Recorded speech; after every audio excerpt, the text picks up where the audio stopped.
Muy buenas tardes. El día de hoy les damos la bienvenida a una nueva edición de nuestro curso virtual Potenciando mi ser mediador lector, en nuestra cuarta videoconferencia. El tema de hoy tiene que ver con la mediación lectora, con el docente como mediador lector, desde la infancia hasta la adolescencia.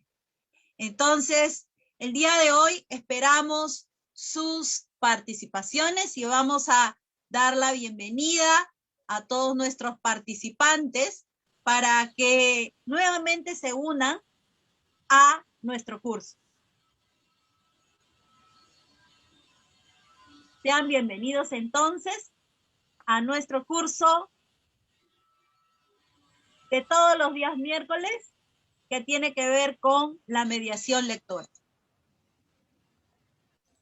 Y vamos a dar la bienvenida y también hoy tenemos la participación de Casa de la Literatura, quienes nos van a acompañar el día de hoy con esta ponencia y vamos a dentro de breves momentos, vamos a dar la bienvenida a nuestro ponente. Bien, entonces estamos esperando iniciar y ya ustedes van ingresando y van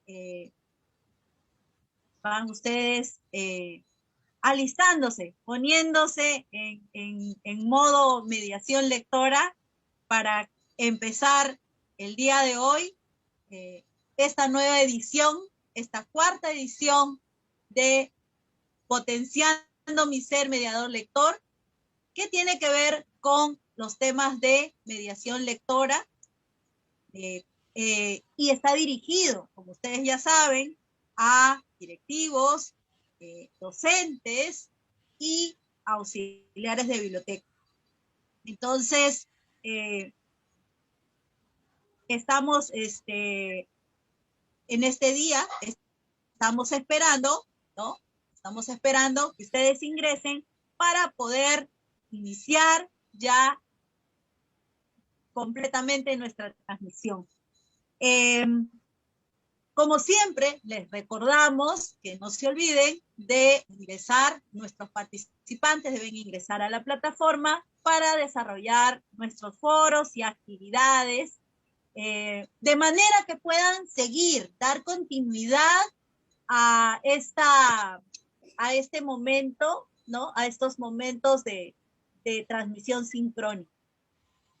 Les damos la bienvenida a todos ustedes el día de hoy y dentro de breves momentos vamos a iniciar la ponencia con nuestro invitado en esta cuarta videoconferencia que tiene que ver con los temas de mediación lectora que se hacen muy importantes para el trabajo de contacto con la lectura.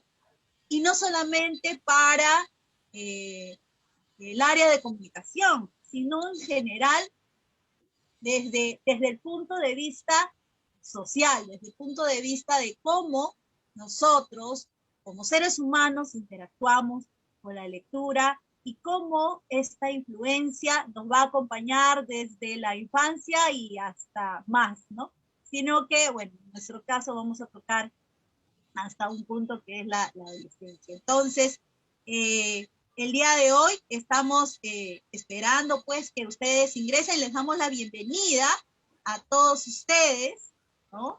Está Hortensia Pantoja, está Ana Luisa Yupanqui, Evelyn, Marisa Caso, y les damos pues la bienvenida, la más cordial bienvenida a todos nuestros participantes para tratar este tema tan importante.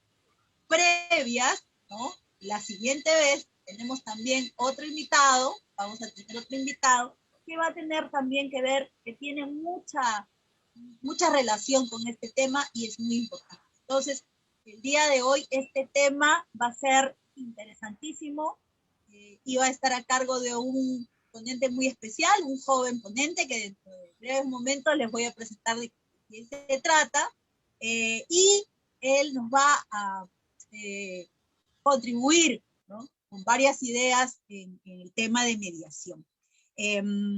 Entonces, dentro de breves minutos vamos a empezar con este tema tan interesante y vamos a ponernos en modo mediación, como les decía, para poder empezar con nuestra transmisión.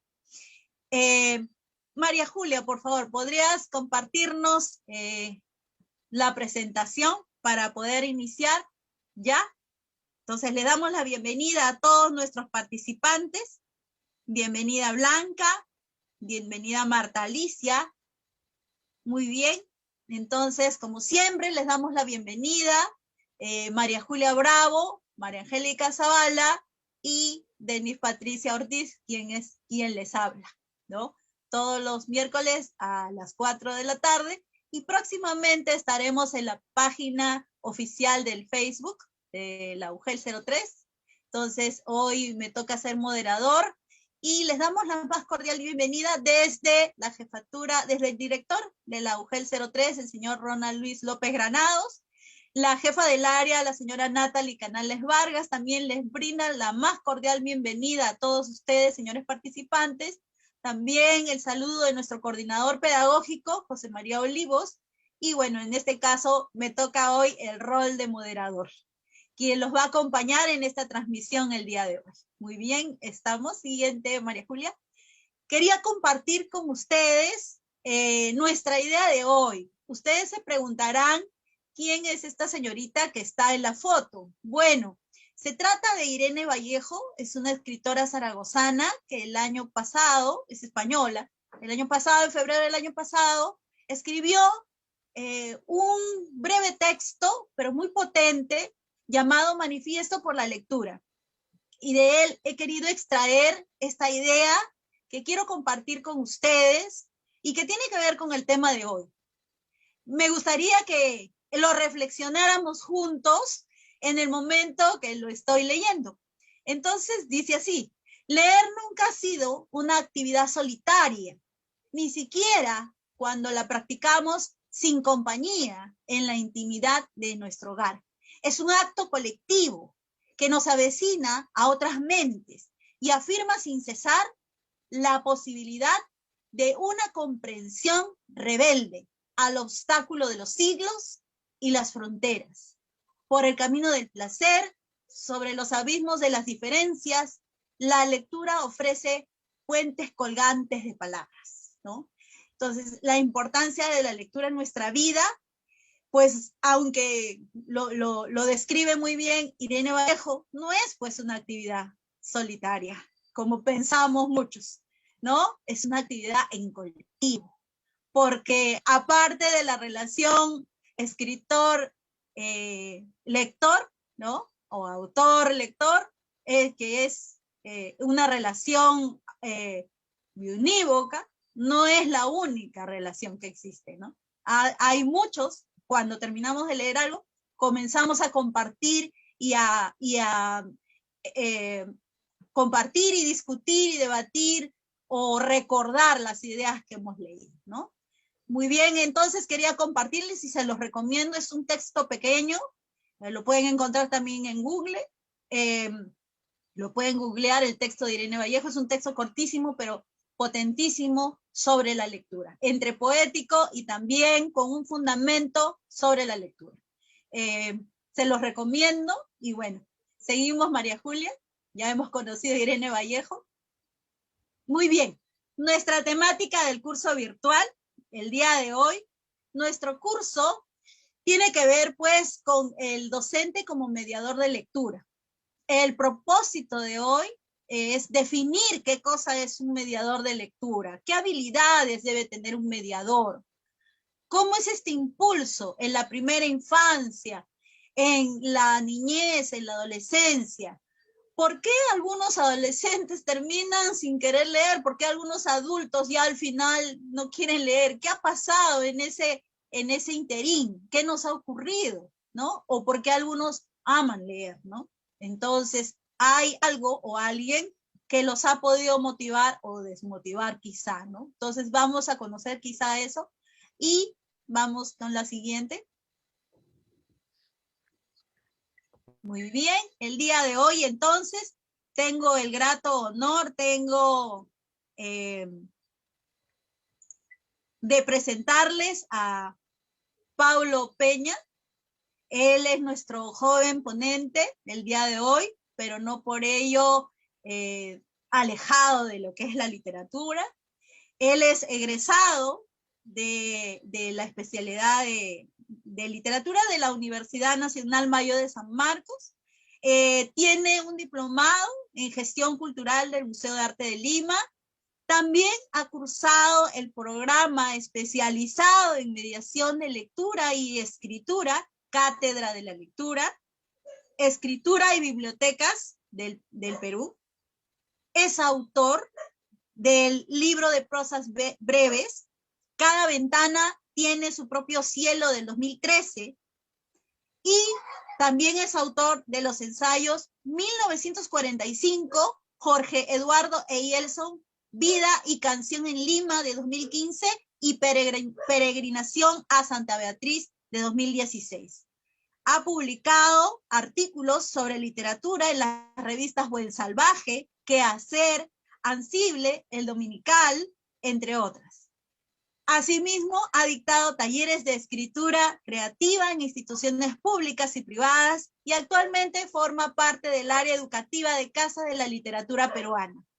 También en alguna oportunidad lo hemos podido invitar, hemos tenido el gusto de estar presencialmente en alguno de los talleres con docentes, y le damos nuevamente la bienvenida a nuestro joven especialista, Paulo Peña, para el cual vamos a lanzar, antes de su ponencia, vamos a pedirle por favor que nos brinde sus saludos para todos los asistentes a este webinar. No sé si Pablo puedes compartir. Buenas tardes. Gracias, profesora Patricia, por las palabras que ha dado. Y bueno, y muchas gracias también a todo el equipo que está detrás de este trabajo, ¿no? Muy importante, de difusión y de análisis sobre la mediación literaria. Y bueno, y ahora también quiero extender mi saludo a los profesores y las profesoras que nos están acompañando a través del Facebook, ¿no? Si bien el contexto no nos permite estar presencialmente, estas herramientas de la comunicación permiten que incluso así lleguemos a más personas, ¿no? Muchas gracias por la invitación. Y bueno, y desde la Casa de la Literatura siempre con gusto atendemos los requerimientos de los docentes, ¿no? Así es, Pablo, muchas gracias. También agradecer por tu medio a Ronnie Puchuri y también a Milagritos, la directora Milagritos Aldarriaga, quien siempre nos apoya, ¿no? Hace caso de los pedidos de los especialistas y también los maestros al enviarnos a sus especialistas de Casa de la Literatura para apoyarnos en estos cursos que son tan importantes para el desarrollo profesional de los maestros. Y yo quería iniciar este webinar con dos preguntas que seguramente tú nos vas a poder dilucidar en esta tarde. La primera pregunta es, y bueno, seguramente en el curso de tu ponencia nos vas a poder responder. La primera tiene que ver con las condiciones y habilidades del mediador de lectura, y la segunda, ¿cuál es el impulso que debe recibir esta mediación en la primera infancia, en la niñez, en la adolescencia? ¿Cómo debería ser esto? ¿Cómo deberíamos trabajar los maestros o aquellos que estamos cercanos a los estudiantes a nivel de inicial, primaria y secundaria? Muy bien, Pablo, entonces es tu público, adelante. Bien, muchas gracias, profesora. Bueno, vengo en representación de la Casa de la Literatura Peruana. Este es un centro cultural adscrito al Viceministerio de Gestión Pedagógica del Ministerio de Educación. Su sede está en el centro de Lima, por la Plaza de Armas. Quizás algunos de ustedes ya hayan tenido oportunidad de visitarlo. Sin embargo, por el actual contexto, seguimos activos, ¿no? Y siempre a través de estos medios, ¿no? Que nos brinda el Internet, ¿no? En esta oportunidad voy a ofrecer esta ponencia acerca del docente como mediador. Y bueno, agradecer nuevamente la invitación del equipo de la UGEL 3 que hace posible esta presentación. Bien, voy a comenzar entonces con la ponencia. A ver. ¿Qué es la mediación de lectura literaria? Creo que resulta pertinente para comenzar, ¿no? Y aquí también resulta muy pertinente que podamos tener en cuenta los conceptos, las ideas asociadas con la palabra mediación. El campo semántico alrededor de este término nos lleva a pensar en una acción, ¿no? En una serie de acciones que buscan construir un puente o una forma de integración entre dos extremos, ¿no? Pensamos en mediadores cuando hay una situación de riesgo, por ejemplo, o cuando se quiere llegar a un acuerdo entre dos partes que tienen alguna diferencia, ¿no? Entonces, ¿cómo esto se puede trasladar al entorno de la educación y más aún con la referente a la lectura? Pues bien, en este caso estaríamos pensando en un mediador como alguien que puede ayudar o contribuir con sus labores a que, por un lado, los lectores o futuros lectores se puedan acercar o encontrar un camino para abordar los textos, ¿no?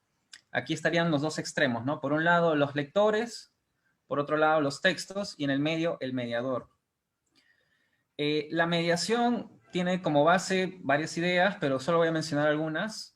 Y una de estas es una muy importante, es del pedagogo Lev Vygotsky. Él ya había señalado en los años 30 que el desarrollo cognitivo es fruto del proceso colaborativo. Es decir, que en la interacción de las personas con otras personas, pues van a poder adquirir algunos conocimientos, habilidades, ¿no? Y por otro lado, justamente en esta interacción ocupa un papel muy importante el lenguaje, ¿no? Estas ideas hay que tenerlas presentes porque van a ser la base de lo que es la mediación.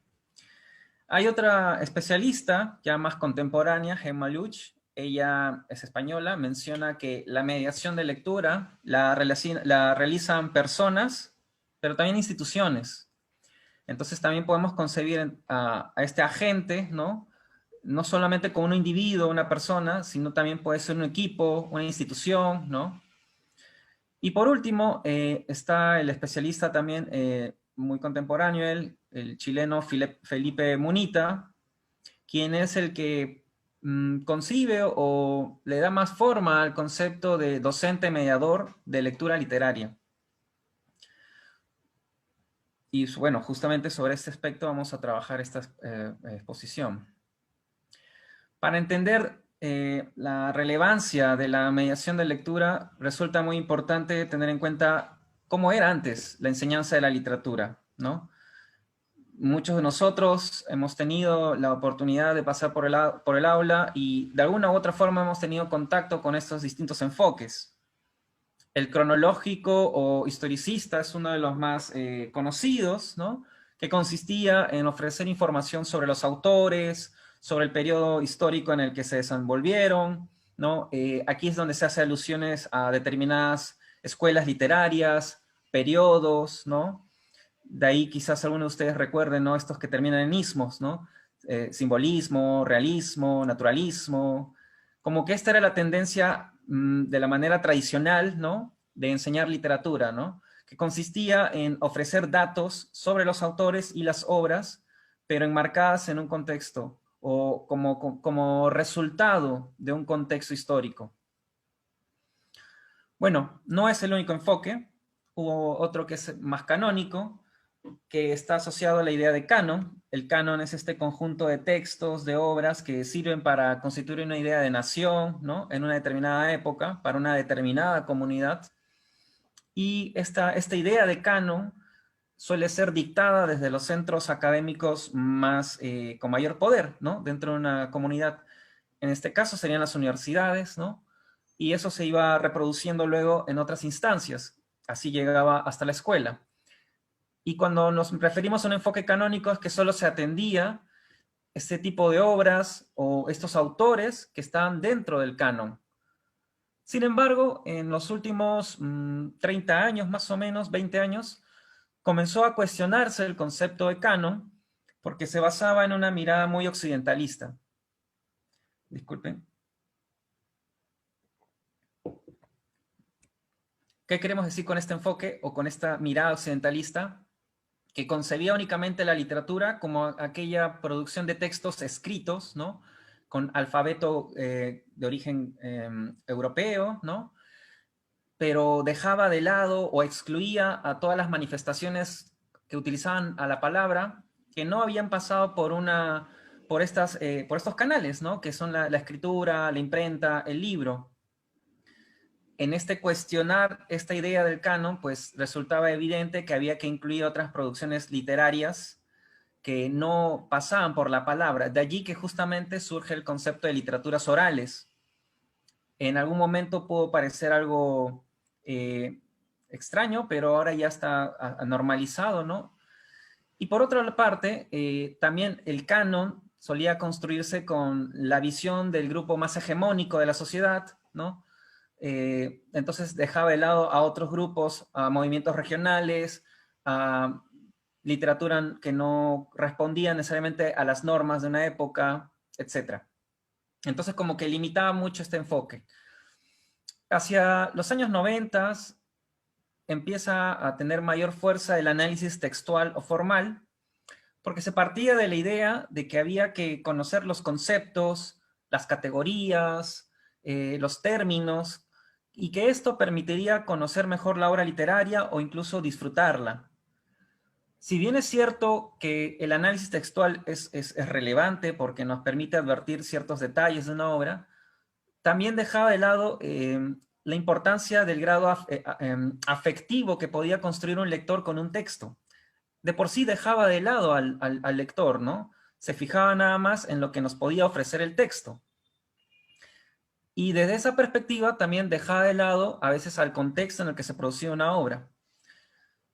Bueno, luego estuvo vigente, o creo que aún continúa vigente, el modelo comunicativo, que también fue un avance en su momento, permitía comprender a la literatura como una producción cultural que sigue determinadas reglas, criterios, que responde a una necesidad social, etc. Pero lo veían muy funcionalmente, ¿no? Entonces ya podíamos hacerlo equivalente a textos expositivos o argumentativos, o en pocas palabras, como cualquier otro texto, y se dejaba de lado la especificidad del texto literario, ¿no? Y por último, y creo que es el que actualmente sigue en pie, y hay muchas personas que creen en este enfoque, es el de la pedagogía del placer, que en respuesta justamente a los anteriores enfoques, postulaba que había que darle mayor protagonismo al lector, ¿no? Y que éste escogiera lo que le gustase o lo que le hacía disfrutar, ¿no? De allí que muchas veces se asociara que la lectura tenía que resultar placentera. Sin embargo, si bien fue un avance también en su momento, la pedagogía del placer se veía limitada porque no siempre los textos que nosotros vamos a leer o vamos a tener que abordar nos tienen que resultar placenteros, ni necesariamente tenemos que disfrutarlos. A veces tenemos que leer ciertos textos porque es una obligación del momento, ¿no? Cuando hay una evaluación, cuando hay que hacer algún trabajo, qué sé yo. Y por otra parte, la pedagogía del placer tenía como base los gustos, dicen, de las personas, pero muchas veces este gusto estaba condicionado por postulados que eran dominantes en una determinada época o que podían provenir de un sector dominante de la sociedad. Entonces tampoco resultaba del todo cierto que uno fuese autónomo al decir que escogía lo que gustaba, sino que escogía lo que gustaba porque era lo único que conocía. Entonces se cerraban las puertas para conocer otras posibilidades. Bueno, el hecho es que todos estos enfoques son útiles, pero no si solo nos enfocamos en uno solo. En conjunto, pues son muy valiosos, ¿no? Para acceder a un texto, abordar un texto. Y justamente la mediación de lectura literaria trata de utilizar a todos estos enfoques de una u otra manera cuando se presenta un texto y cuando se desarrolla el trabajo del mediador, ¿no? Se tiene en cuenta, por ejemplo, las opiniones de un lector. Se tiene en cuenta también cuáles son los recursos estilísticos o de la escritura que puede utilizar un autor en una determinada obra. También resulta pertinente conocer en qué contexto o en qué momento se escribió la obra, y así, ¿no? Podía tomar de cada uno de estos enfoques. Pues bien, en el campo de la didáctica de la lengua y literatura, y aquí voy a tener como base justamente las ideas de Felipe Munita. Él realizó una tesis doctoral ya hace un tiempo, donde presenta estos conceptos. Él señala que la didáctica de la lengua y la literatura, sobre todo en los últimos 20 años, recién conformó su propio espacio. Y algo que distinguía a la didáctica de la lengua y de la literatura frente a otros casos es que no solo bebía de los campos científicos de referencia, que en estos correspondería a las ciencias del lenguaje y a la teoría literaria, sino que también se le exigía que tuviese en cuenta a las prácticas relacionadas con los usos sociales de la lectura y la escritura. Es decir, no bastaba con que el estudiante conociera una obra, sino que también conociera cuáles son las convenciones alrededor de una obra, ¿no? O las convenciones alrededor del arte como la literatura. De ahí que él señale que existe un cambio de paradigma, y esta es una idea importante para entender el rol del mediador ahora. Él señala, Munita, que de una enseñanza de la literatura centrada tradicionalmente en la transmisión de conocimientos sobre el autor y el texto, ahora se ha pasado a una educación literaria. Esta educación literaria está orientada en formar a los estudiantes, a los lectores, como sujetos que tienen competencias específicas para la lectura y para la recepción lectora, ¿no? Se trata de desarrollar esas competencias en las personas. Ya no se trata de que se llene de información a alguien, sino que se le dote de las herramientas para que pueda acceder y ya sea que disfrute o no un texto, ¿no? Entonces, la mirada ya no es sobre el contenido, ya no es sobre el dato, ya no es sobre el libro en sí, sino sobre las personas, sobre los individuos. Entonces se puede decir que el propósito es ayudar a los estudiantes a progresar en sus posibilidades de interpretación y de disfrute en tanto lectores literarios.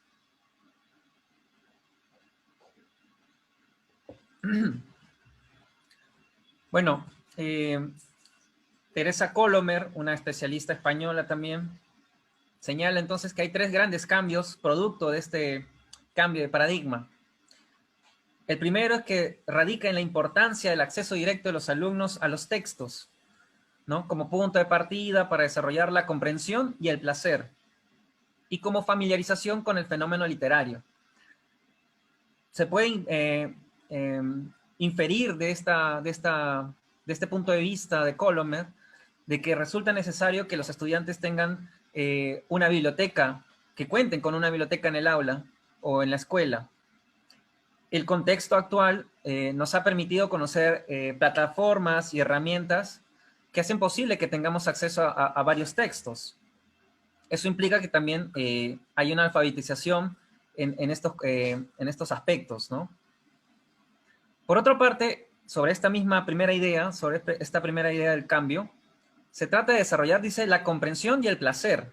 No están separados, ¿no? No hay que basarnos nada más en lo que vaya a gustar o vaya a generar disfrute en la persona, ¿no? También tenemos que incentivarla a través de distintas tareas que pueda desarrollar su comprensión. Un segundo cambio que señala Colomer es la necesidad de hacer evolucionar la competencia interpretativa de los alumnos y favorecer un dominio progresivo de las convenciones literarias, diversificando de esta manera sus posibilidades de comprensión y disfrute, nuevamente, de las obras. La idea de mediación justamente apunta a que haya el docente como un acompañante, ¿no? Y que genere los espacios para que los estudiantes puedan adquirir estas competencias. Y esto tiene que ser progresivamente.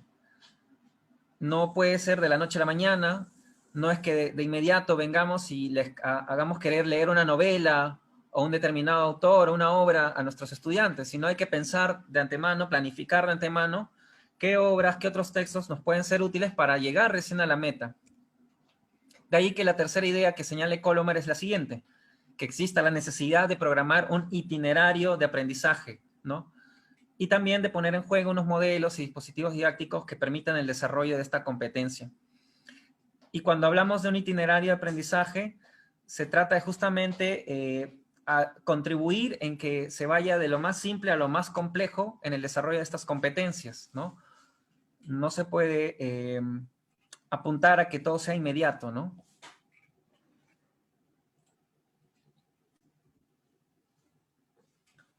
Entonces creo que esto ya puede servir para tener un primer marco de lo que es la mediación de lectura literaria. Se trata de construir un espacio, ¿no? Para que los lectores puedan afianzar sus competencias interpretativas y de comprensión para que de ahí puedan abordar los textos. Y en este afianzar sus competencias se trata de una tarea que sea progresiva, ¿no? Que cada vez sea de mayor complejidad, poco a poco. Ahora bien, ¿qué es lo que hace un docente mediador? Bueno, la especificidad del mediador escolar de lectura literaria radica en lo siguiente. Mediadores de lectura pueden haber fuera del aula, fuera de la escuela, ¿no?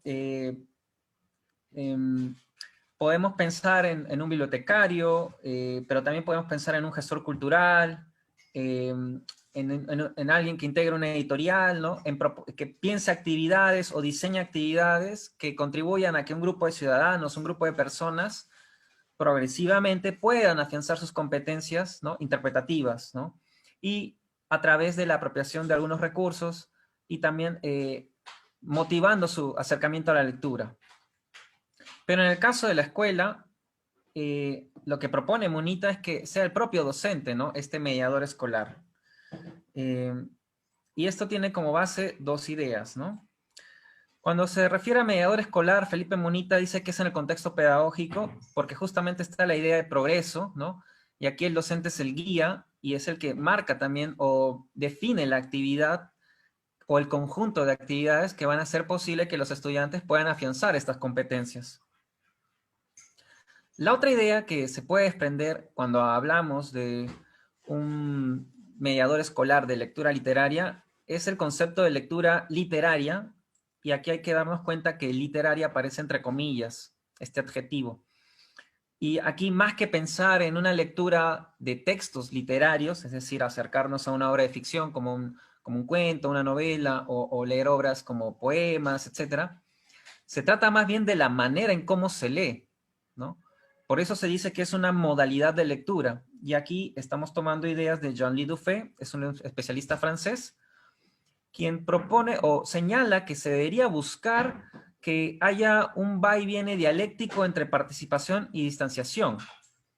¿Qué quiere decir esto? Ocurre que lectura literaria no consiste únicamente en el disfrute, ¿no?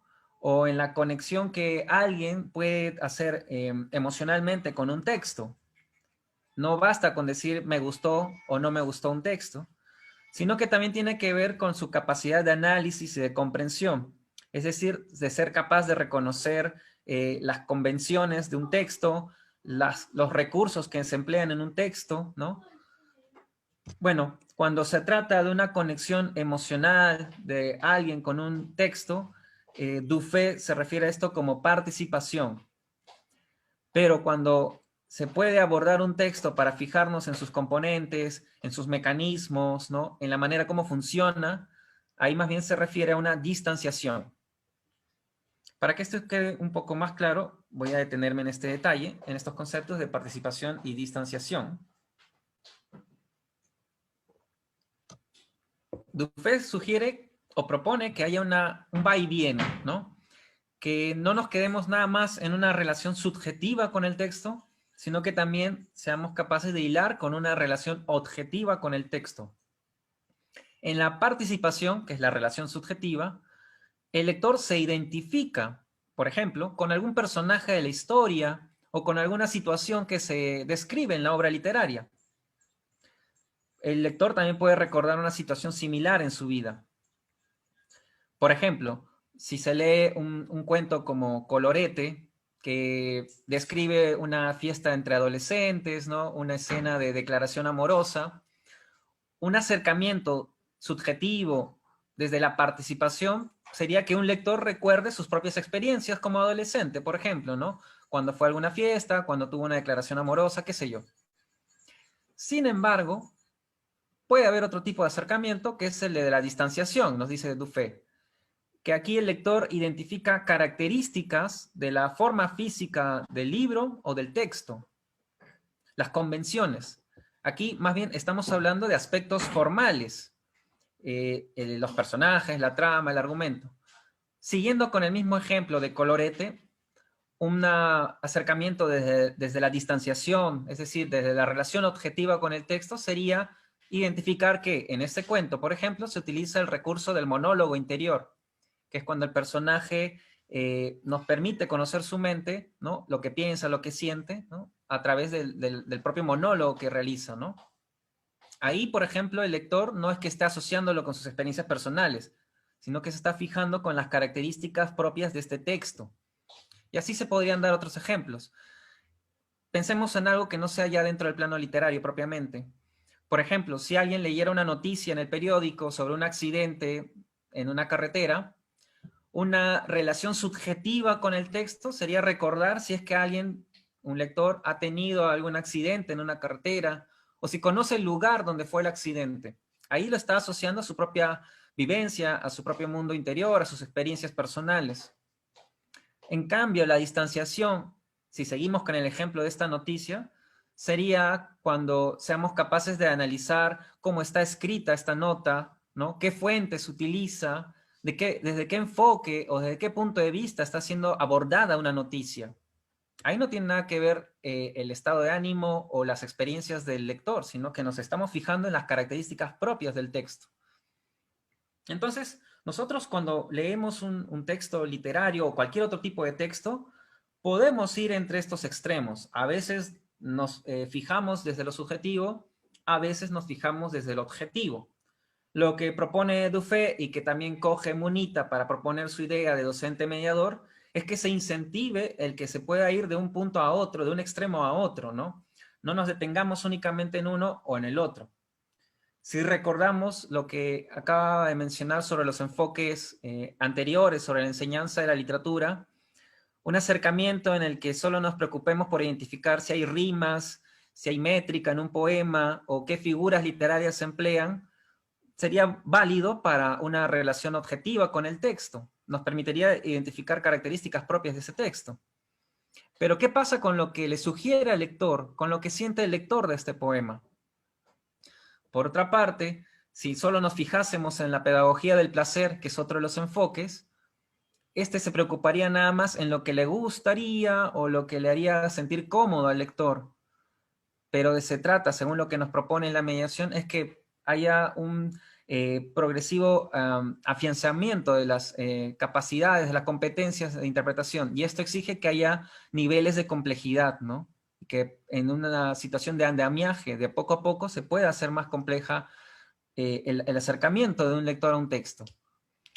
Bien, entonces este docente mediador tiene que procurar que a partir de las actividades que diseñe y proponga en el aula, logre que sus estudiantes puedan tener estos dos acercamientos a los textos, ¿no? Con lo subjetivo y lo objetivo, no quedarse en uno solo.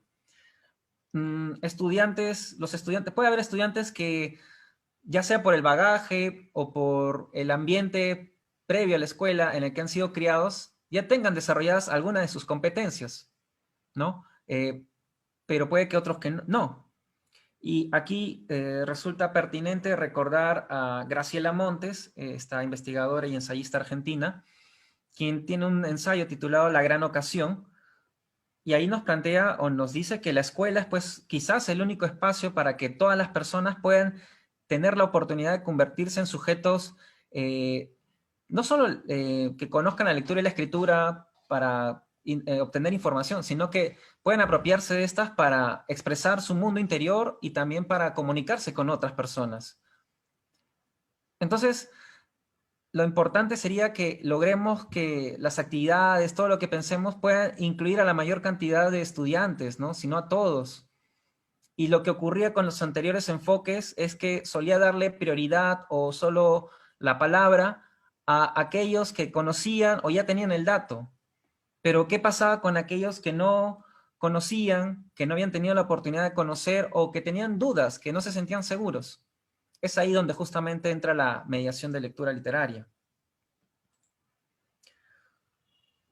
Sobre el rol del mediador, del docente mediador, bueno, Felipe Munita señala que hay intervenciones claves, ¿no? Son las 4 que aquí están presentes. Dice que se trata de promover el enlace entre la propia interioridad de los lectores y la visión del mundo ofrecida en los textos, así como relacionar la discusión con otros libros y con saberes previos de la cultura del lector.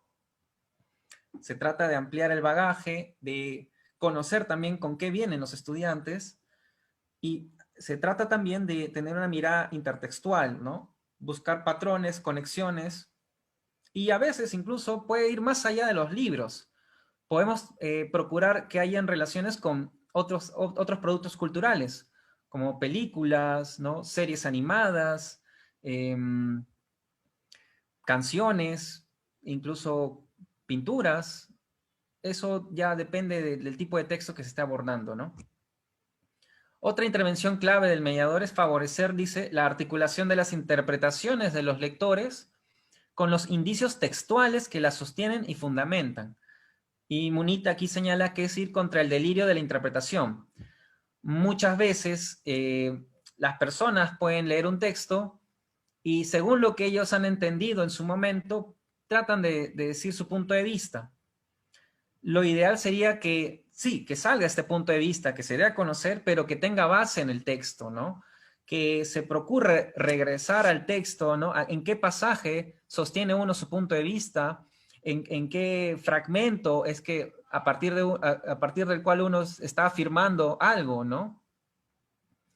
Otra intervención clave del mediador es proponer desafíos que permitan advertir el efecto de sentido de ciertos recursos expresivos utilizados en las obras y ofrecer un metalenguaje que permita nombrar esos recursos y hablar de manera más consistente sobre los textos. En otras palabras, que seamos como mediadores capaces de contribuir en que las personas, los lectores, se den cuenta de estas convenciones que utilizan las obras literarias o los recursos que está utilizando un escritor en un determinado texto. Y no solo hacerles advertir estos recursos o estas convenciones, sino también que les brindemos el metalenguaje. ¿Qué es el metalenguaje? Pues las categorías, los conceptos pertinentes, ¿no? Esto ayuda en que las personas amplíen también su conocimiento sobre una obra o sobre un género literario y también les ayuda a afinar su impresión sobre el lenguaje o su opinión sobre una obra. Por último, nos dice Munita, otra intervención clave es reformular, sintetizar y sistematizar lo dicho para hacer progresar la discusión y para fijar conceptos y contenidos, ¿no? Y aquí da pie para comentar algo. En este enfoque o en la mediación, el docente ya no es el protagonista que llega con el dato o con la interpretación única que va a imponer sobre sus estudiantes, sino que va a ser el que permita crear un espacio o un momento donde sus estudiantes intercambien puntos de vista. Él ahí estaría regulando la conversación, la discusión, para que de esta forma colectiva se puedan desentrañar los sentidos que oculta una obra. Tradicionalmente se procuraba llegar con una interpretación, con una lectura única, ¿no? Algunos le llaman el mensaje, y si el estudiante no daba con esa interpretación, pues ya estaba erróneo, equivocado. Sin embargo, nosotros sabemos, o ahora en la actualidad ya es creo más evidente, de que los textos no tienen una única interpretación o una única forma de interpretarse. Depende del punto de vista del lector que se acerque a este texto, ¿no? Entonces la mediación también considera estos detalles y da pie para que se generen espacios donde se puedan cambiar los puntos de vista, ¿no? Entonces por eso decía que aquí el docente ya no es un protagonista total, ¿no? Sino simplemente contribuye en que los estudiantes puedan conversar y dialogar sobre las obras. Más adelante todavía voy a entrar con más detalle en cómo lograr eso. Entonces, en resumidas cuentas, el docente mediador de lectura literaria tiene estos dos grandes objetivos, ¿no? El fomento del hábito lector y el desarrollo de las competencias lectoras e interpretativas. El fomento del hábito lector implica ampliar cada vez el repertorio de obras, no detenerse solo en unas cuantas o no detenerse solo en las que les sugieren los estudiantes, sino atreverse a proponer otras, ¿no? Pero que a través de un trabajo de andamiaje permitan que los estudiantes puedan comprender y disfrutar de esas obras. Y por otro lado, está el otro objetivo, el desarrollo de las competencias lectoras interpretativas, que en resumidas cuentas trata de que podamos afianzar las capacidades de los estudiantes, de que ellos puedan construir sus propias herramientas para comprender y disfrutar un texto.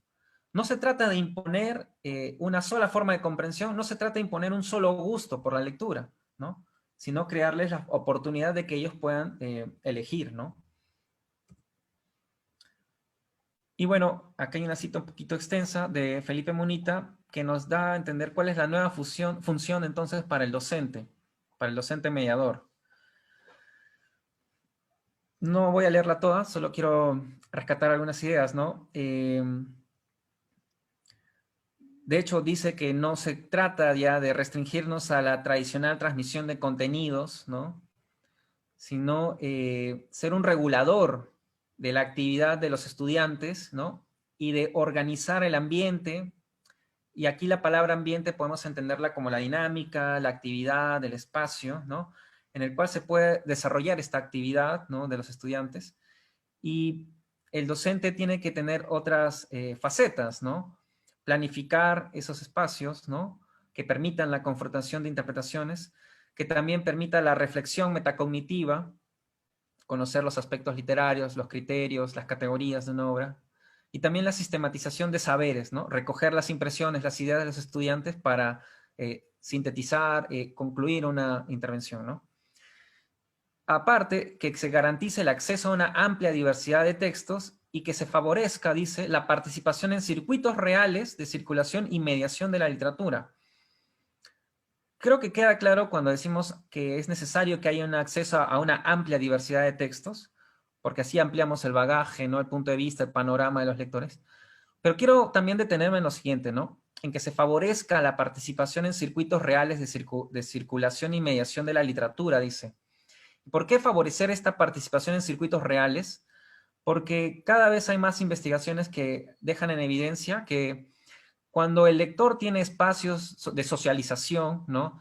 Sobre sus lecturas, le permiten afianzar sus competencias, porque al tener en contacto con otros pares, con otras personas que leen o que comentan alguna obra, por ejemplo, o un género literario en particular, su capacidad de análisis, pero también su disfrute se incrementa. Esto se evidencia en los clubes de lectura, por ejemplo, que a veces han surgido fuera de la escuela, ¿no?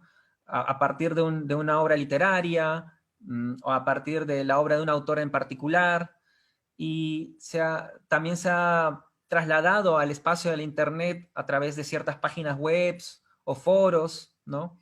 Entonces, hay cada vez más evidencia que demuestra que cuando los lectores tienen la posibilidad de compartir sus ideas, de contrastar sus puntos de vista con otros lectores, con otros grupos de lectores, se afianzan sus competencias, ¿no?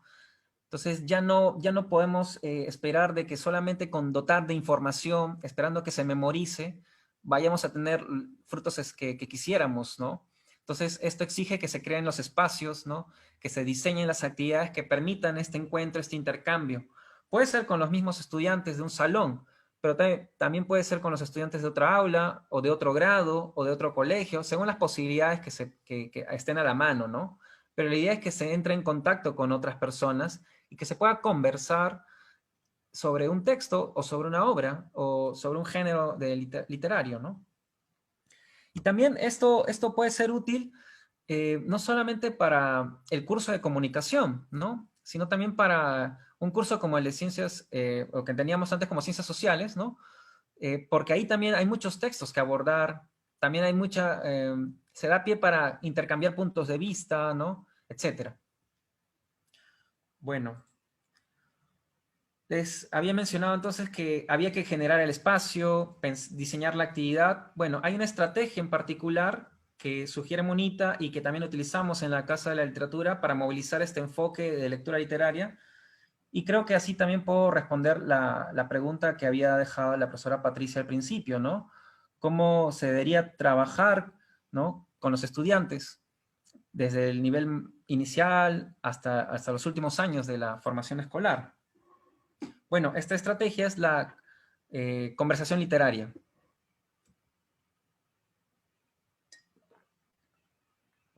La conversación literaria es propuesta por un docente y investigador británico llamado Aidan Chambers, y voy a proceder a comentarles las características de la conversación literaria. Se dice que es una conversación que permite construir sentidos sobre lo leído de modo colectivo a partir del arte de la pregunta. ¿Qué quiere decir esto? Que en un grupo puede ser 3, 4, 5, 10 personas, ¿no? 20, se debata, se converse sobre aspectos que se han encontrado en una obra que han sido llamativos, ¿no?, o que han generado ambigüedades. Y en este conversar, en este intercambio de puntos de vista, de pareceres, se logra desentrañar sentidos de forma colectiva, ¿no? Más adelante dice, los sentidos sobre los que uno lee se enriquecen cuando son compartidos verbalmente con los pares. A través de la conversación grupal, ninguna opinión queda excluida, ya que ninguna apunta a ser incorrecta o correcta. Toda conversación sobre lo leído comienza al resaltar y seleccionar de qué se va a hablar a partir de preguntas muy sencillas que poco a poco van profundizando en el análisis de lo leído. Bueno, si recordamos lo que les estaba mencionando hace un ratito, de que el rol del mediador, del docente mediador, es ser guía, ¿no?, y también ser capaz de regular la actividad de los estudiantes, pues él sería el eje en esta conversación literaria. No el protagonista, pero sí el eje, en el sentido de que articule las ideas, los puntos de vista, dé palabra o ceda la palabra a los que están participando, ¿no? De manera que a partir de estas intervenciones se pueda ir explorando, hurgando en los sentidos que entraña una obra literaria. Si recordamos los enfoques que mencionábamos al principio de esta exposición, les decía que estas solían darle prioridad o llevaban a que se suele dar prioridad a aquellos estudiantes que ya tenían seguro el dato, que sabían, que recordaban, pero dejaba de lado a aquellos que no sabían, que no habían comprendido, o a aquellos que no se sentían seguros de lo que iban a decir. En una dinámica de conversación literaria, se puede dar la posibilidad de que intervengan todos. ¿Y quién es ese que da la posibilidad? Pues justamente el docente mediador. Y también, ¿qué otro rol tiene el docente mediador en una conversación literaria? Pues es el que formula las preguntas, ¿no?, que van a generar la conversación. Cualquiera de nosotros, luego de asistir o ser testigos de un producto cultural, y si estamos con alguien que nos parece de confianza o de agrado, vamos a conversar sobre el producto cultural. Por ejemplo, si hemos ido a ver una obra de teatro, si hemos ido a ver una película, vamos a conversar sobre lo que hemos visto. Bien, esta conversación casual, informal, ¿no?, contribuye en que si uno no se dio cuenta de un detalle, la otra persona nos la puede hacer ver, o viceversa. Si la otra persona no se dio cuenta, yo con lo que le comente de lo que se vio, le hago anotar eso. Pues bien, Aidan Chambers lo que hizo es justamente fijarse en este tipo de conversaciones informales entre pares y diseñarlo de tal manera que se pueda llevar a cabo en el aula o con los estudiantes. De ahí la necesidad de formular ciertas preguntas que sean los disparadores para generar la conversación. Y estas preguntas permiten compartir impresiones y comentarios generales sobre un texto. Podemos compartir entonces entusiasmos, de ahí que se puede decir qué gustó o qué no gustó de una obra, o desconciertos, decir qué sorprendió, qué desconcertó o qué no se entendió de una obra. Y lo positivo de hacerlo de manera colectiva es que si alguien no entendió, al escuchar la participación de un compañero, puede que esté de acuerdo o no, pero ya le está dando una pista a que si estuviera solamente imbuido en su propia mente, ¿no? Entonces, a veces ocurre que no vemos las alternativas, las opciones, pero cuando ya estamos en una conversación ante un grupo, las participaciones de los otros pueden ayudarnos a entender o a observar detalles que antes no habíamos visto. También podemos compartir a partir de la lectura patrones y conexiones, es decir, el reconocimiento de ciertas constantes o de temas recurrentes. Y esto también lo podemos vincular con lo que decía Munita sobre el papel del docente mediador, que exige o que se requiere, ¿no?, que amplíe el bagaje de los participantes, de los lectores, pues al buscar constantes o temas recurrentes, dan pie a que puedan comentar sobre otros textos, otros libros que les recuerda lo que se acaba de leer, o relacionar a partir de algún tópico, de algún aspecto, con otros productos culturales que ellos conozcan. Luego de estas preguntas básicas, así las denomina Chambers, preguntas básicas, y son las que aparecen en la diapositiva: ¿te gustó, no te gustó, qué te sorprendió, desconcertó, qué no entendiste, etcétera? Se proponen preguntas generales y luego preguntas específicas que llevan a construir sentidos cada vez más finos de la obra que se lee e interpreta. ¿Qué quiere decir esto? Que las preguntas, al ser formuladas por el docente mediador, van a contribuir a que los lectores se puedan enfocar en determinados aspectos de la obra literaria. Y aquí da pie para comentar algo que creo que es muy importante hacerlo, es distinguir una sesión de conversación literaria con una sesión de tertulia literaria. La tertulia literaria también es una estrategia muy válida, creo que es muy vigente en la actualidad, ¿no?, para motivar justamente esos espacios de socialización, ¿no?, que necesitan los lectores. Pero en resumidas cuentas, la principal diferencia sería que la tertulia literaria tiene como base a la obra para el inicio de una conversación, de un diálogo, ¿no? Y se puede ir ampliando a otros temas, ampliando el panorama, ¿no?, y llegar a otros aspectos, otros puntos. En cambio, la conversación literaria procura que siempre se regrese al texto, ¿no?, que se dialogue, se converse sobre los mecanismos, sobre los recursos empleados en un texto, ¿no? También da cabida a un acercamiento afectivo, ¿no?, del lector, pero no deja de lado justamente el aspecto formal, ¿no? El que nos demos cuenta cuáles son las características de un texto. Y también a esto nos permite hacer alusión a lo que habíamos mencionado hace un momento sobre el rol del docente mediador, es que tiene que estimular de que el lector sea capaz de lo que piensa, de lo que dice sobre un texto, que lo haga con base en el propio texto, ¿no? Entonces, esta idea de regresar al texto contribuye con esa tarea. Chambers propone esta clasificación de preguntas. Si alguien está interesado, el libro de Chambers, donde está todo esto resumido, es el libro Dime. Y él propone estas preguntas básicas, ¿no? Ya las he mencionado. Las preguntas generales tratan de ensanchar el ámbito del lenguaje y las referencias, ¿no? Aquí aparecen algunas, ¿no? ¿Has leído alguna vez una historia parecida? Entonces da pie para que incluso aquel que no había intervenido pueda comentar algo si es que tiene el dato o la intención, ¿no? O por ejemplo preguntar al leer por primera vez el libro, ¿qué tipo de libro pensaste que iba a ser? Ahora que lo has leído, ¿es lo que esperabas? Si se dan cuenta, esta pregunta no tiene una respuesta correcta o incorrecta. Está incurriendo o está apuntando a las impresiones o al punto de vista del lector, ¿no? Porque lo que se trata es también incentivar a que ellos puedan expresar sus puntos de vista, ¿no?, y a dialogar.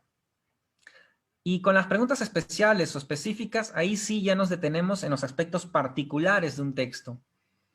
No todos los textos tienen las mismas preguntas especiales porque no todos los textos tienen las mismas características. Entonces, en algunos casos va a ser más pertinente que hagamos preguntas sobre el tiempo, ya que hay un ejemplo, ¿no? ¿En cuánto tiempo transcurre la historia? O en otros casos va a ser mucho más pertinente que preguntemos sobre los personajes, ¿no? ¿Qué personaje te interesó más? Y así. Entonces, ¿qué se saca de esto? Que requiere que el docente mediador sea también un lector, ¿no? Y que antes de llegar al momento de la conversación, el docente por sí solo antes haya analizado la obra, haya identificado los aspectos más llamativos, más resaltantes del texto que quiere luego compartir con su grupo y determine cuáles son esos aspectos que va a querer abordar en la sesión de conversación. Consideremos que en la escuela los tiempos son muy mezquinos, ¿no? Entonces no podemos abordar todos los aspectos o todo lo llamativo de un texto. Entonces tenemos que detenernos solo en ciertos detalles. Esto implica la idea de que se arme un guión de preguntas. No necesariamente se va a seguir al pie de la letra. A veces vamos a tener que formular preguntas en el momento que surjan de improviso, pero un guión nos ayuda a estructurarnos, ¿no? Para ir poco a poco de lo básico, lo general hasta lo específico, y también nos puede dar como unas pautas, ¿no? A nosotros como docentes mediadores para el conducir una conversación. Y bueno, Chambers también señala, ¿no? Que es el arte y el reto de hacer las preguntas, es en la capacidad del mediador de identificar justamente lo que les mencionaba, las diferentes capas de lectura de un texto para poder hacer las preguntas pertinentes, ¿no? De allí que pueda abordar un texto desde el tema, desde la conexión con la propia vida, desde entradas literarias, que señala acá, es decir, fijarnos en convenciones de un género literario, en el estilo o en los recursos que utiliza un determinado autor o autora para escribir, etc. En entradas estéticas, porque de ser el caso a veces la ilustración y el diseño gráfico también intervienen, y aquí podemos decir lo siguiente, esta estrategia de la conversación literaria no es válida únicamente para textos escritos, puede ser útiles para libros álbum, pero también para otros productos que tienen como base a la imagen. Pensemos en películas quizás, o en pequeños cortometrajes, etcétera. También una conversación literaria puede ser útil para irnos dando cuenta de las características de estos productos culturales.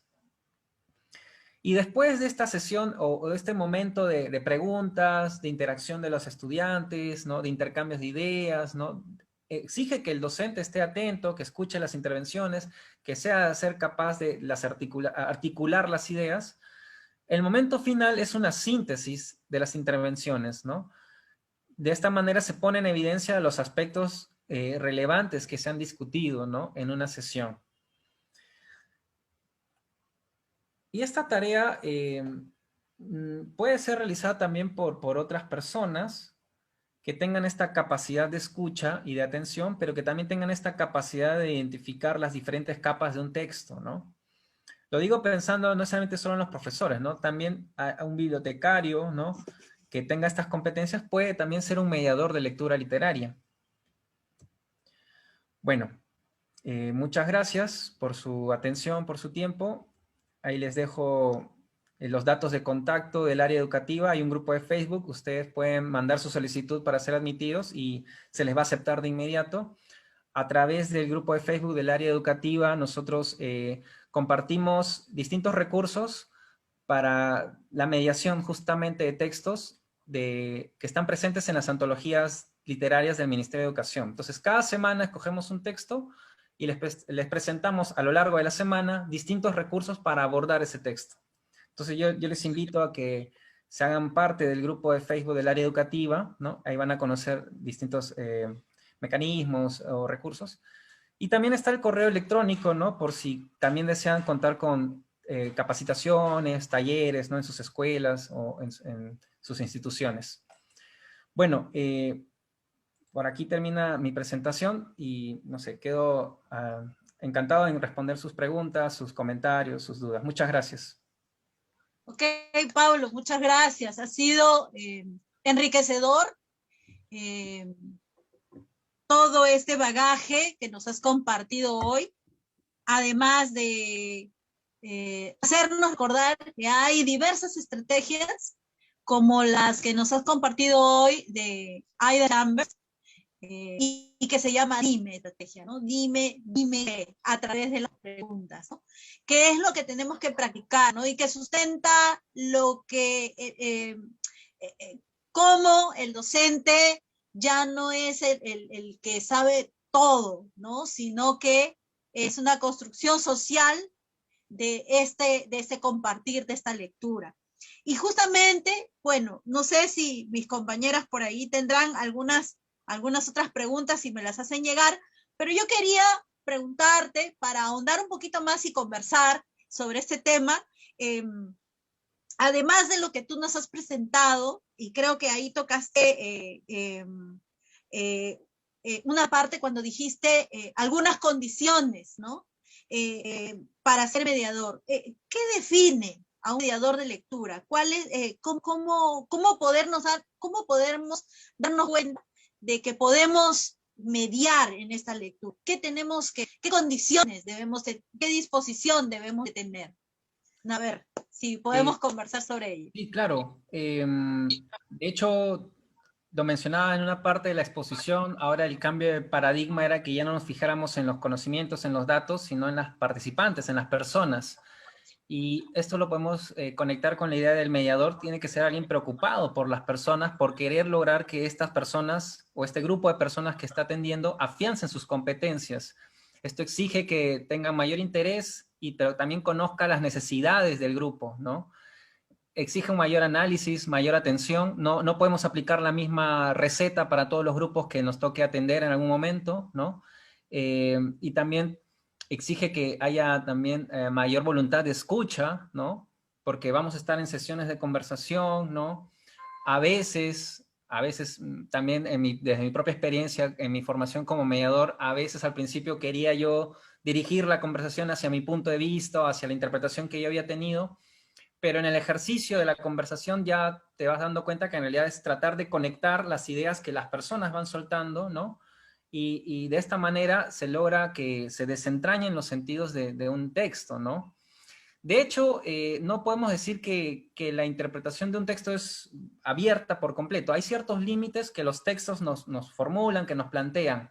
Entonces, el mediador sería aquel que cuida de que los participantes no se vayan por las ramas, por decirlo de forma coloquial, ¿no?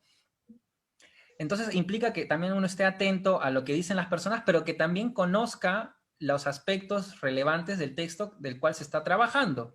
Entonces implica que también tenga algún conocimiento o habilidades como lector, ¿no? Que sepa reconocer que hay distintos niveles de significado, que hay distintas convenciones en un género dado, o que sepa reconocer las características de un poema, de un cuento, de un relato oral, etcétera, ¿no? Entonces, implica, por un lado, entonces, en resumidas cuentas, tener mucha observación y atención por las personas, pero también el bagaje y el conocimiento sobre los textos que se van a trabajar en la sesión, ¿no? Si, por ejemplo, vamos a abordar un libro álbum, antes tenemos que empaparnos sobre las características de un libro álbum, leer solos el libro álbum, reconocer sus aspectos, tal vez buscar la información, conversarlo con otros colegas, y de ahí recién llegar a la sesión, ¿no? Ya un poco más preparados, porque justamente al ser el mediador, tú eres el que guía la conversación, pone los límites para la interpretación, ¿no? Entonces son dos cosas importantes, ¿no? Que esté preocupado, dos o tres cosas importantes, que esté preocupado por la lectura, que entienda que no es el principal protagonista, ¿no? Sino que es el hilo conductor, el que coordina con todos, ¿no? Y que sea sensible ¿no? a las necesidades y también que haga un diagnóstico de cómo son los grupos, que eso es muy importante en este momento justamente con nuestro enfoque el enfoque formativo, ¿no? Que estamos ahora con el currículo nacional, ¿no? Entonces, no solamente se aboca a las áreas, sino también a esto esta cuestión social de la lectura. Y justamente quería preguntarte también cómo la lectura se relaciona con otras disciplinas o con otras áreas, porque solamente la lectura la relacionamos pues solo con la literatura, ¿no? Claro, tú vienes de casa de la literatura, por eso no quiere decir de que dejemos de leer de todo, ¿no? ¿Cómo podría relacionarse la lectura con otras disciplinas? ¿Qué pasaría, por ejemplo, si un docente de matemática o si alguien o si una maestra de primaria tiene que trabajar, ¿no? Tiene que hacer alguna cosa para que a sus estudiantes les guste leer un poco más, investigar un poco más? ¿Cómo podría ser ella ¿no? Desde pequeños hasta adolescentes? Te estoy haciendo una pregunta muy grande, pero creo que ahí debe haber alguna relación, ¿no? ¿Cuáles son esas condiciones que deberían existir, ¿no? Ya, por un lado entendí que cómo motivamos a que los estudiantes se apropien de este hábito de la lectura, ¿no? Y por otro lado, cómo asociamos la lectura con otras áreas, ¿no? No solo la literatura o comunicación en general, ¿no? Bueno, para la formación del hábito, este no surge de la noche a la mañana, ¿no? Tienen que haber modelos, ejemplos. A veces en la casa no están esos modelos y esos ejemplos, ¿no? Por eso hay que proponer o crear espacios dentro de la escuela que permitan que de alguna forma sustituir aquello que no se puede dar en el hogar, ¿no? Yo les recomiendo la lectura de este ensayo de la especialista argentina Graciela Montes, La Gran Ocasión, justamente comenta este aspecto de la escuela, esta responsabilidad que se le ha asignado a la escuela, ¿no? Y ella también señala que no es solo la escuela, porque en realidad el lenguaje lo utilizas en todas partes, ¿no? No es que solamente para la evaluación de tu clase o de tu curso, ¿no? Sino que lo necesitas para expresar tu punto de vista, para intercambiar información con otras personas, etc. Pero pese a ello, la responsabilidad ha recaído sobre la escuela. Eh, sobre la formación del hábito lector también, hay que tener en cuenta que tiene que ser progresivamente, poco a poco, y esto se relaciona justamente con lo que se mencionó en la exposición de la idea de andamiaje, ¿no? Que poco a poco ofrezcamos, ¿no?, el camino para que los estudiantes puedan adquirir este hábito. Si encontramos que hay estudiantes que conocen, por ejemplo, no sé, estas producciones llamadas mangas, ¿no?, que son narrativa gráfica, ¿no?, con sus ciertas convenciones y características, no de frente vamos a quererles hacer leer una novela de Arguedas o de Vargas Llosa, ¿no? Entonces habría que pensar qué otras obras tenemos que podríamos relacionar con los mangas. A veces los mangas, o muchas veces, tratan temas relacionados con la adolescencia, con temas de los adolescentes. Entonces, a partir de un tema podríamos hacerles la invitación a los estudiantes de que, mira, tu manga trata este tema, mira, acá hay un cuento de tal autor peruano, qué sé yo, de otro país, que trata el tema de esta forma. Entonces ya estás enganchando para que pase de un texto a otro. Y luego pensar un texto que nos permita ir haciendo el escalonaje progresivamente hasta llegar a la obra canónica que queremos que lean.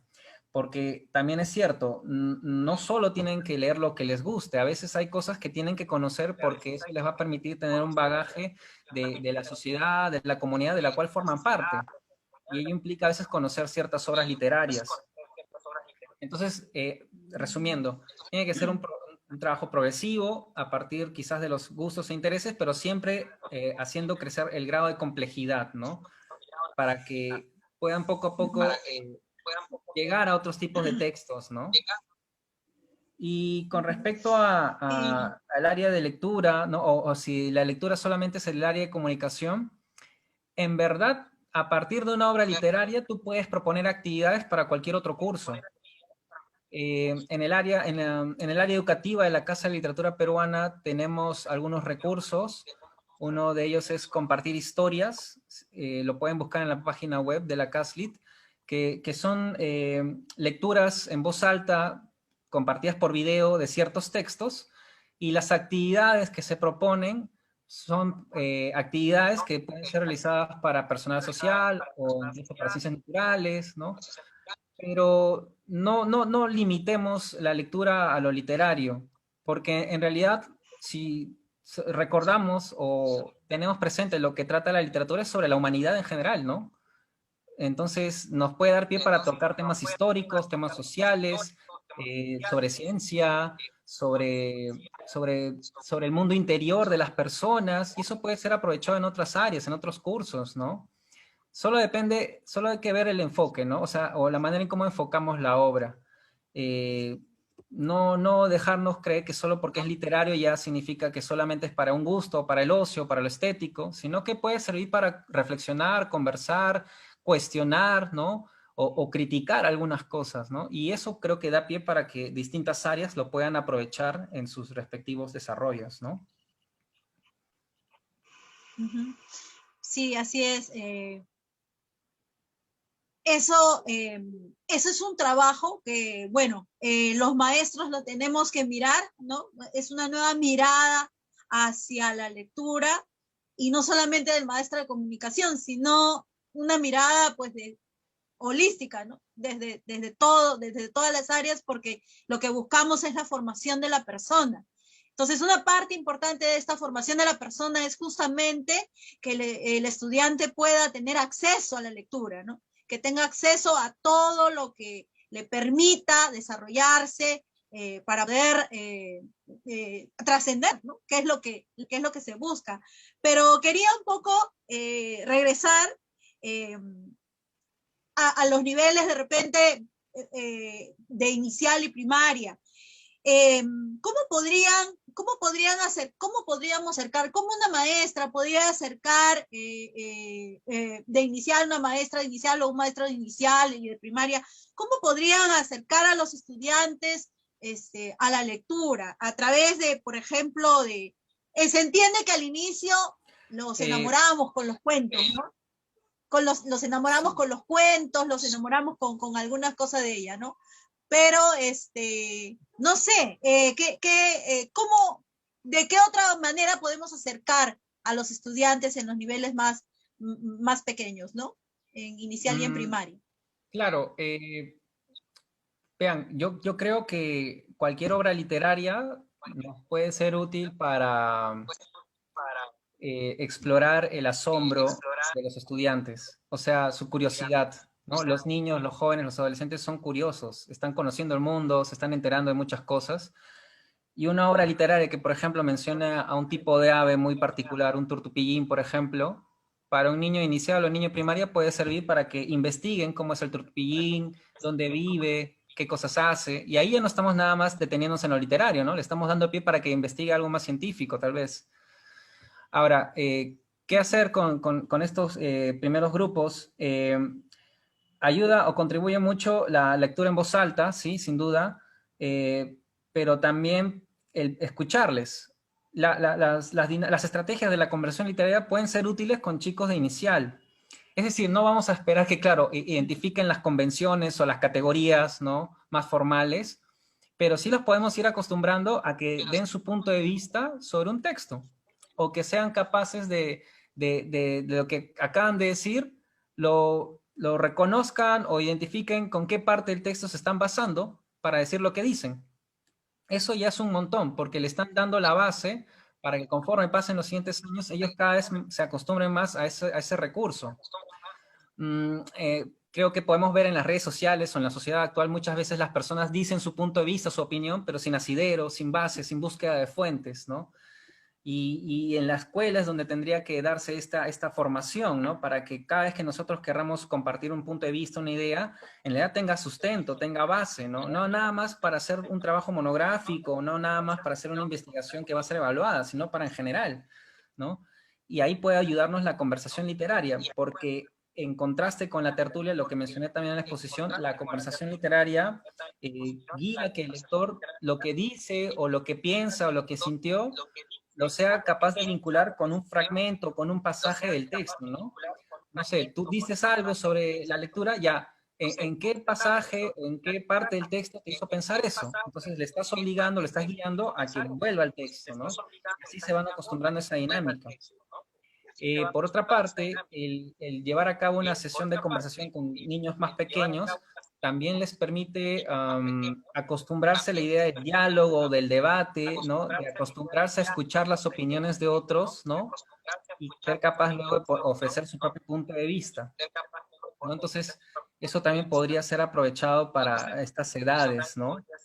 Eh, Hay que tener en cuenta que hay una cosa que es la promoción de la lectura, que puede ser que les hagamos dibujar, que tengan actividades de teatro, ¿no? Escenificación, qué sé yo, que es bacán, eso es muy útil, pero para despertar la curiosidad, el entusiasmo del lector, para abordar un texto tal vez, pero para afianzar sus competencias de lectura y de interpretación no es suficiente, ¿no? Entonces ahí es donde puede entrar la estrategia de la conversación literaria, porque justamente hace que nos fijemos en cómo está funcionando un texto, qué mecanismos están siendo empleados, cuáles son los recursos de la escritura, etcétera, ¿no?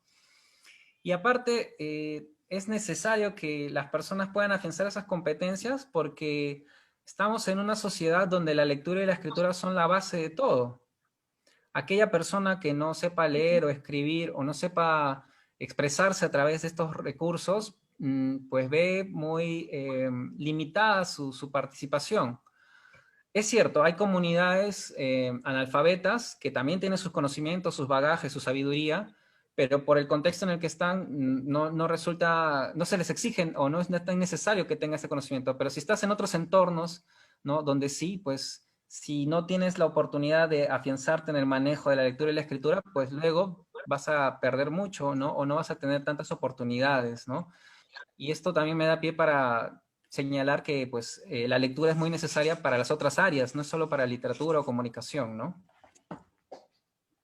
Bueno, sí, y se puede conversar de varios temas, incluso hasta de fútbol, ¿no? Como ahora que están interactuando, ¿no? Y están comentando y pueden investigar más, ¿no? Pueden investigar más, saber más de diversos temas, ¿no? De Solamente, hecho. porque incluso el fútbol está presente en toda la actividad literaria de nuestro país también, ¿no?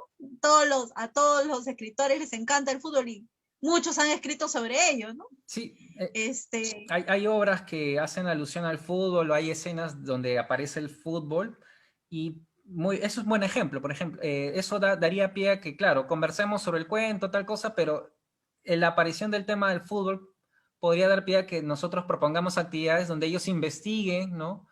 O averigüen otras cosas. Y ahí ya estamos haciendo algo más allá de lo literario. Ya no estamos nada más pensando en las características o los recursos de un cuento, sino ya que el estudiante pueda afianzar sus competencias como investigador, ¿no? Que también es algo muy necesario.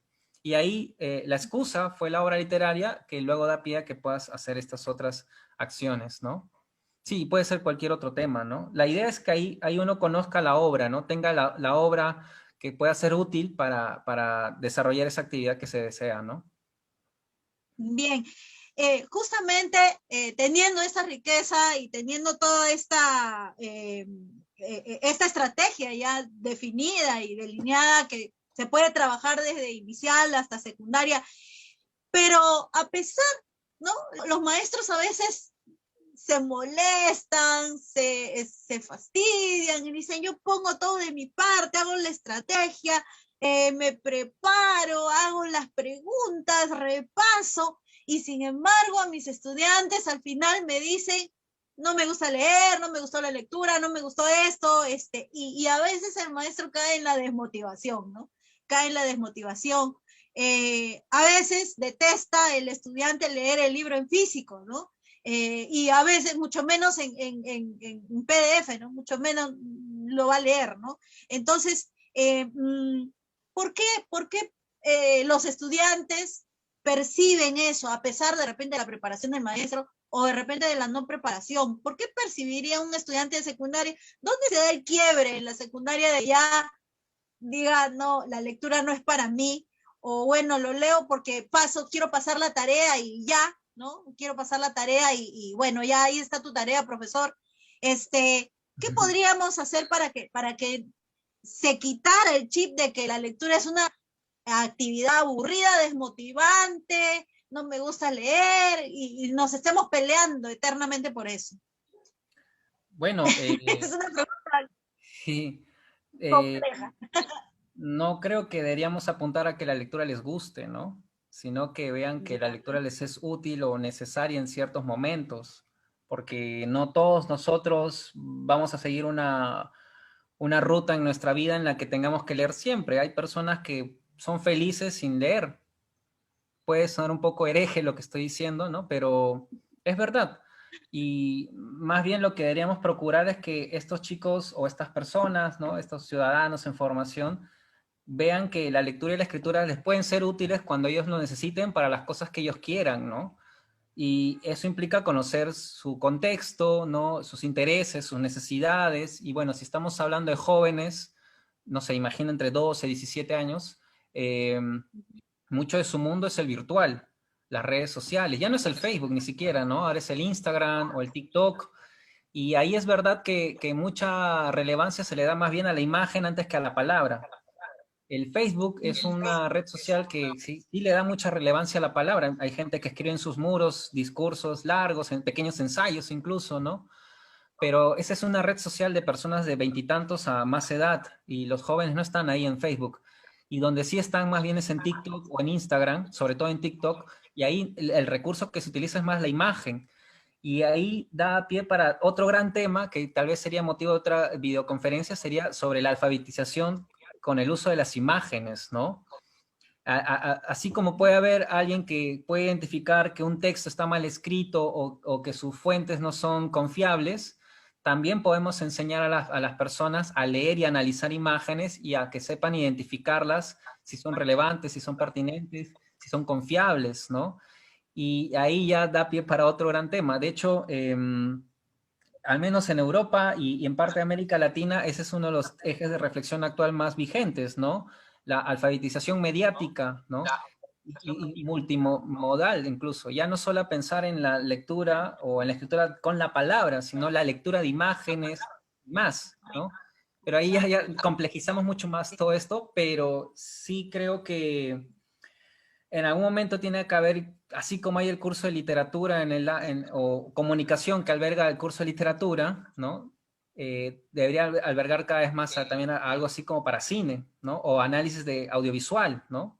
Porque los estudiantes o las personas de 20 años para abajo ahorita son más visuales, ¿no?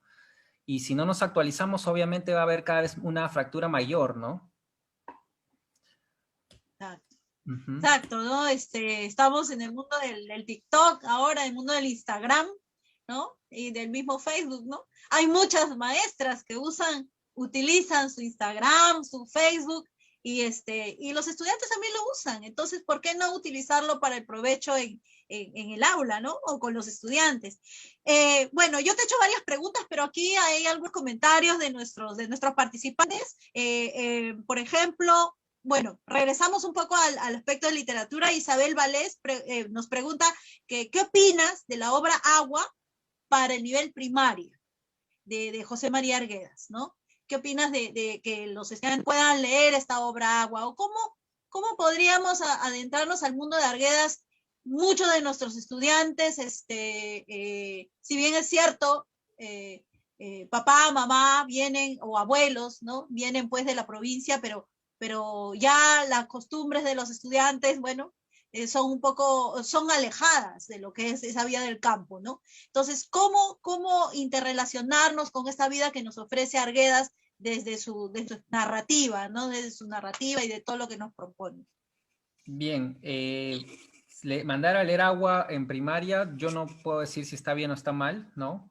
Pero lo que sí puedo es sugerir que antes haya un trabajo también de andamiaje, ¿no? Si quieren que... Y esto implica que haya, usted lo dijo también, profesora, un diagnóstico del grupo, ¿no? ¿Cuáles son los intereses? ¿Cuáles son las necesidades de mi grupo? ¿No? Entonces, por ahí ir testeando, evaluando, analizando qué cosas ellos conocen, qué cosas ya les gustan, qué cosas ya les atraen, y comenzar a captar por ahí, y de ahí diseñar un trabajo para llegar recién a Agua, ¿no?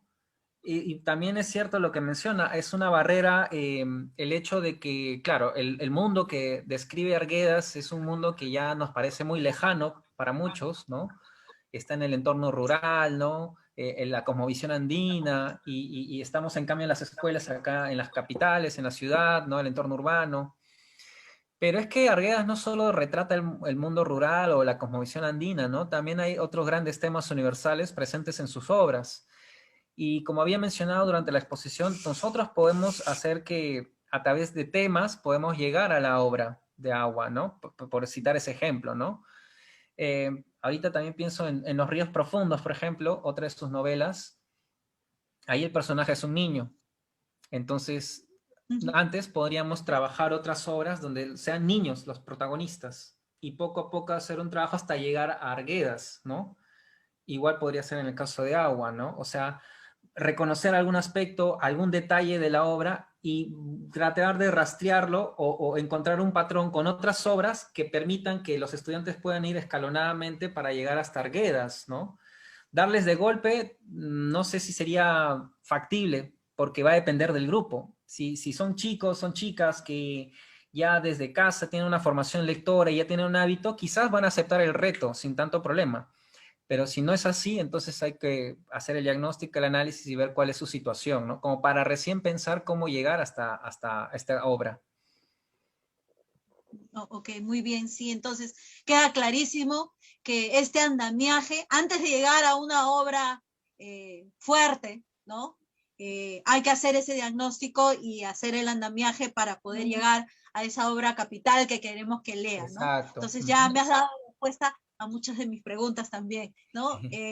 Porque muchas veces encontramos problemas a la hora de que los profesores hagan que sus estudiantes participen, por ejemplo, en el concurso de José María Arguedas, ¿no? Algunos maestros dicen, no, pero no, estamos lejos del campo, pero no, no estamos tan lejos, ¿no? Simplemente es observar, ¿no? Y buscar esos puntos de unión, ¿no? Para poder llegar a esa obra capital que queremos que lean.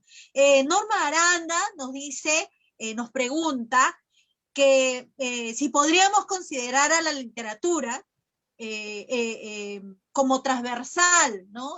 Bueno, a todas las competencias, ¿no? Conocerás tú esto del currículo nacional y todo el perfil, ¿no? El perfil de egreso que involucra muchas competencias. La literatura pues, es algo transversal, según tu opinión, ¿cuál sería, es factible, es transversal a todas las competencias? ¿Podemos trabajar, ¿no? Con todas las competencias esto de la literatura? Es una pregunta bien amplia, creo, pero yo creo que sí puede haber obras, algunas obras que nos puedan ser útiles para varias competencias. No diría la literatura así de forma global, porque a veces van a haber textos que no nos van a ser útiles para lo que queremos lograr en otras áreas, pero puede que haya otros textos que sí, y eso implica que haya un trabajo de selección, de búsqueda previo, ¿no? Como para poderlo utilizar en el aula. Por ejemplo, no sé, se me ocurre ahorita algo tan diametralmente opuesto como matemáticas. Podemos buscar cuentos de ciencia ficción o futuristas, ¿no? Que tengan como base experimentos o viajes en el tiempo, qué sé yo. La lectura de ese cuento puede darnos pie para luego reflexionar o conversar sobre ciertas fórmulas o ciertos postulados de la ciencia, de la física, qué sé yo. Y así con otras áreas, ¿no? Yo no lo veo cerrado, pero sí lo tomaría con pinzas, ¿no? Porque hay que buscar la obra que sea útil, ¿no? Y que también que nuestro abordaje sea pertinente, ¿no? Tampoco en el sentido de que hagamos decir a la obra lo que no dice, ¿no? Pero sí sería interesante que pensemos ya las obras literarias como recursos útiles para otras áreas.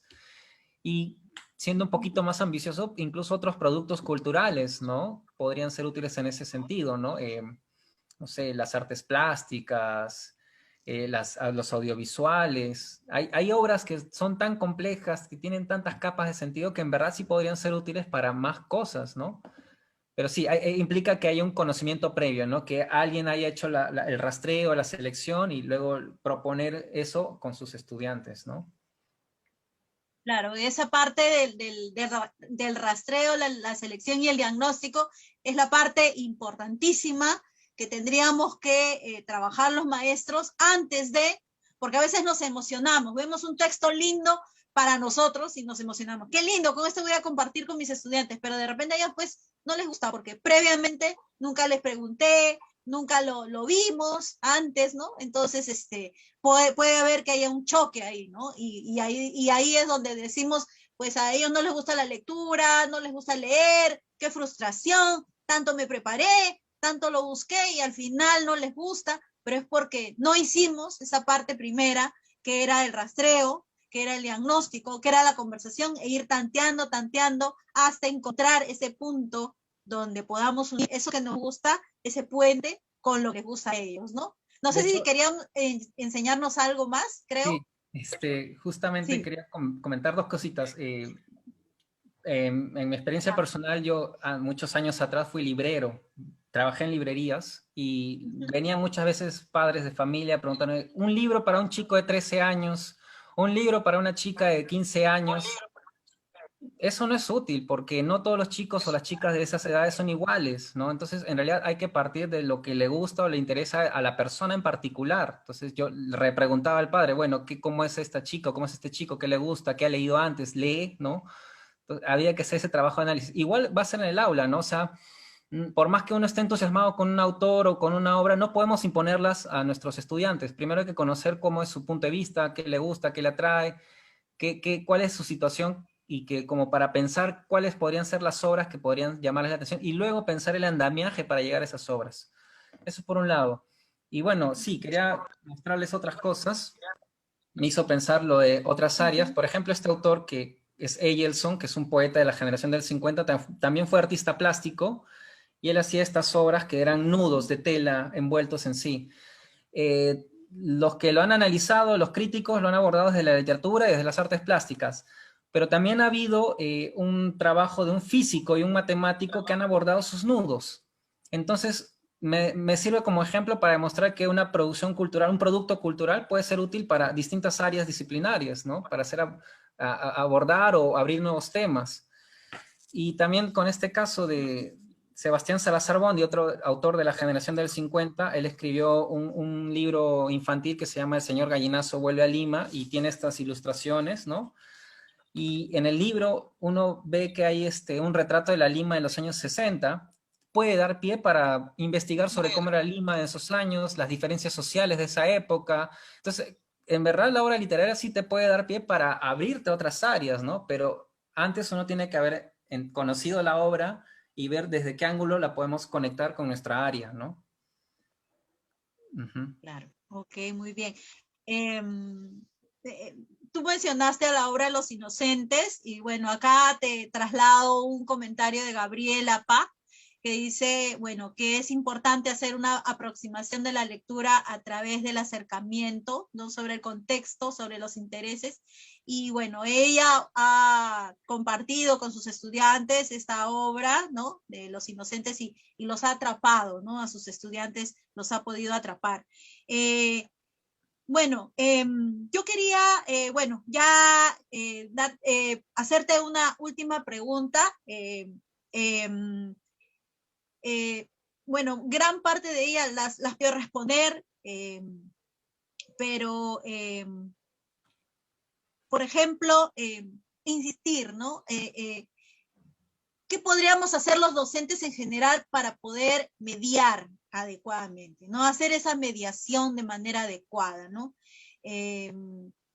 Una mediación pensada, una mediación en la cual podamos, quizá al principio pues no nos dé resultado, pero si lo trabajamos con mucha dedicación, nos puede dar un mejor resultado. Pero, ¿qué más podríamos hacer para poder, o qué más, o qué herramienta, qué estrategia, qué instrumento podríamos tener para mediar adecuadamente en cualquier área? Hablo para un docente, un directivo, un auxiliar, en general. ¿Cómo podemos ser, incluso en casa, con los hijos, cómo podemos ser para mediar, ¿no? Adecuadamente, ¿no? Bueno, creo que despertar de nuevo nuestra curiosidad, ¿no? A veces los adultos adquirimos un rol que medio soberbio con los chicos, ¿no? Y no creemos que ellos son capaces también de enseñarnos cosas. Y la mediación o el rol del mediador más bien implica que estemos al mismo nivel en el sentido de que los prestemos atención, los escuchemos, ¿no? No querramos imponernos, ¿no? No los hagamos sentir menos, ¿no?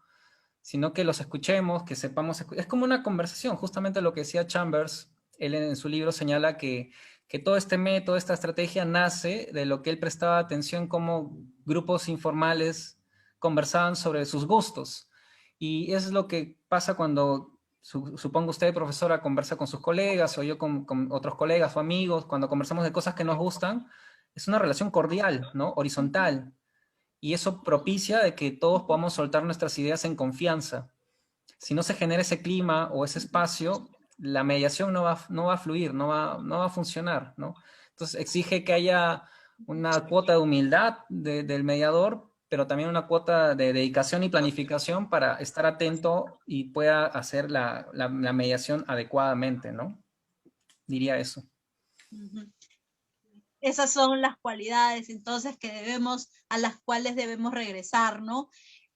Por más que sepamos o hayamos leído pues un océano de textos, regresar a la humildad, ¿no? Regresar a esa relación horizontal con el estudiante y escucharlos, ¿no? Escucharnos, ¿no? Ambos, ¿no? Para poder regresar o llegar a un punto en común y poder hacer una conversación ágil, agradable, sin que se sienta, ¿no? Sin que se sienta pesado, que es el curso, ay, la literatura, vamos a leer, ay, qué pesado, sino algo más agradable.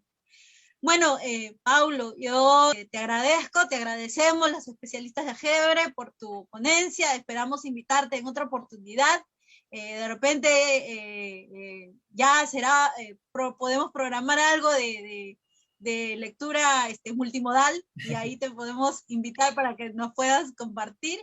Y bueno, te agradecemos mucho la participación y también a los colegas de Casa, a través tuyo, nuevamente a Casa de la Literatura, por haberte permitido pues apoyarnos en esta oportunidad.